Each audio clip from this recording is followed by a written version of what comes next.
Jean 2, à partir du premier verset, je lis les écrits. 3 jours après, il y eut des noces à Cana en Galilée. La mère de Jésus était là, virgule. Et Jésus fut aussi invité aux noces avec ses disciples. Le vin ayant manqué, la mère de Jésus lui dit, « Ils n'ont plus de vin. » Jésus lui répondit, « Femme, qu'y a-t-il entre toi et moi? Mon heure n'est pas encore venue. » Sa mère dit au serviteur, « Faites ce qu'il vous dira. » Verset 6, et c'est le verset qui nous intéresse ici. Or, il y avait là 6 vases de pierre destinés aux purifications des Juifs et contenant chacun 2 ou 3 mesures. Jésus leur dit, « Remplissez d'eau ces vases. » Et ils les remplirent jusqu'au bord. « Puisez maintenant, leur dit-il, et portez-en à l'ordonnateur du repas. » Et ils emportèrent. Quand l'ordonnateur du repas eut goûté l'eau changée en vin, ne sachant d'où venait ce vin, tandis que les serviteurs qui avaient puisé l'eau le savaient bien, il appela l'époux et lui dit, « Tout homme sert d'abord le bon vin, puis le moins bon après qu'on s'est enivré. Toi, tu as gardé le bon vin jusqu'à présent. » Tel fut à Cana en Galilée le premier des miracles que fit Jésus. Il manifesta sa gloire, virgule, et ses disciples crurent en lui. Je m'arrête ici. Nous aurons un deuxième texte. La Bible déclare que Jésus-Christ est invité à un mariage. Et durant la cérémonie, la fête si vous voulez, le vin vint à manquer. Ça fait bizarre, le vin vint à manquer. Et la mère de Jésus-Christ va voir Jésus et lui dit, ils n'ont plus de vin. Et Jésus s'offusque, il dit, femme, il n'appelle pas sa mère maman ou mère, il dit, femme, qu'y a-t-il entre toi et moi? Et puis vous connaissez un peu la suite. La Bible déclare que Marie demande aux serviteurs de suivre, d'écouter tout ce que Jésus leur dira de faire tout ce que Jésus leur demandera de faire. Et ensuite, le texte dit, « Or, il y avait là 6 vases de pierre. » Ce qui est beau ici, c'est que le texte commence par « Or ». C'est comme si ils sont dans une situation de panique. Lors d'une cérémonie, il n'y a plus à boire. Ils sont dans une situation de panique. Et c'est comme s'ils ils savent plus où mettre de la tête. Et quand le texte dit « Or », c'est pour dire que ces vases de terre qui étaient marginalisés étaient supposés, du moins étaient l'élément clé pour sauver la cérémonie de mariage. Maintenant, je me mets dans la peau des vases. Je suis un vase et je suis utilisée par des hommes comme... C'est beau, hein, pour ma part. C'était des vases qui servaient à la purification. Vous voyez? C'est très beau. Sauf que quand on aimerait pousser quelqu'un, ou du moins, quand on connaît réellement la destinée de quelqu'un, on ne le limite pas à un seul...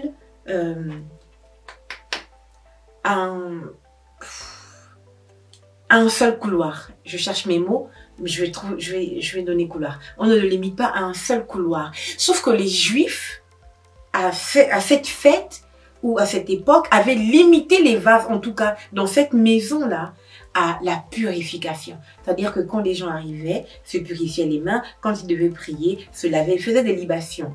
C'est ça le mot? Avec. Et ce qui est extraordinaire, c'est que le seul qui connaît réellement toutes nos destinées, parce que David dit, mes destinées sont entre tes mains.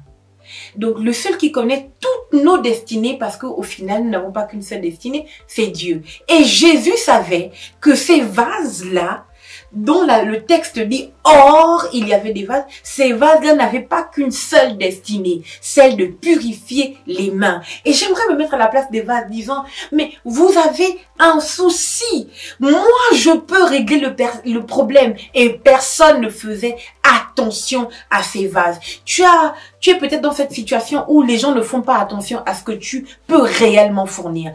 Sache que Dieu est le seul qui puisse réellement te dévoiler ou dévoiler toutes les facettes de ta destinée. Et donc Jésus-Christ arrive et il dit, remplissez d'eau ces vases.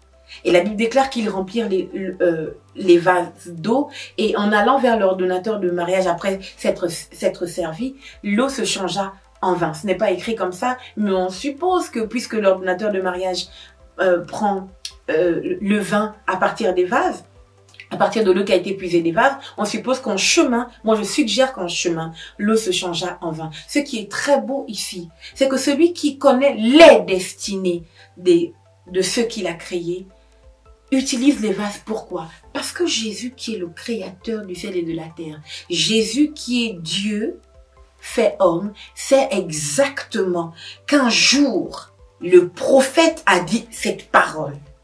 Et tous les vases seront remplis de vin. Antonia, le texte, s'il te plaît. Jérémie 13, 12. Et je m'en vais lire les écrits et vous verrez que c'est merveilleux. Et la Bible dit ceci. Tu leur diras cette parole. Ainsi parle l'Éternel, le Dieu d'Israël.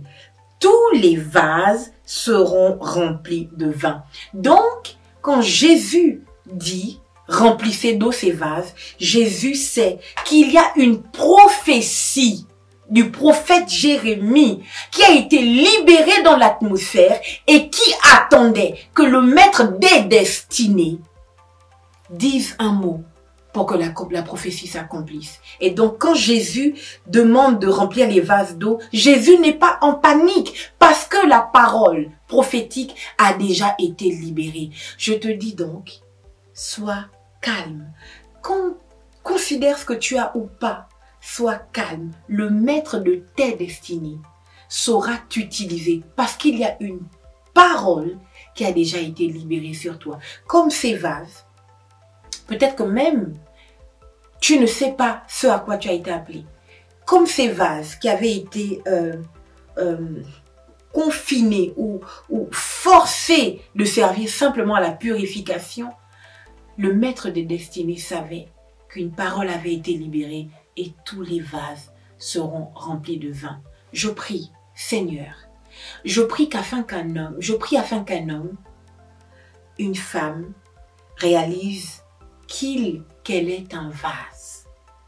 Je demande, Seigneur, qu'en plus de l'eau, de l'esprit, qu'il soit rempli du vin de l'esprit. Dans le nom de Jésus-Christ de Nazareth. Je demande, Seigneur, qu'un homme, une femme qui est un vase d'honneur soit rempli de ce dont tu as besoin pour réjouir les hommes et les femmes qui viendront à lui, à elle, dans le nom de Jésus. Amen. C'était Shirley Dorigo, pasteur.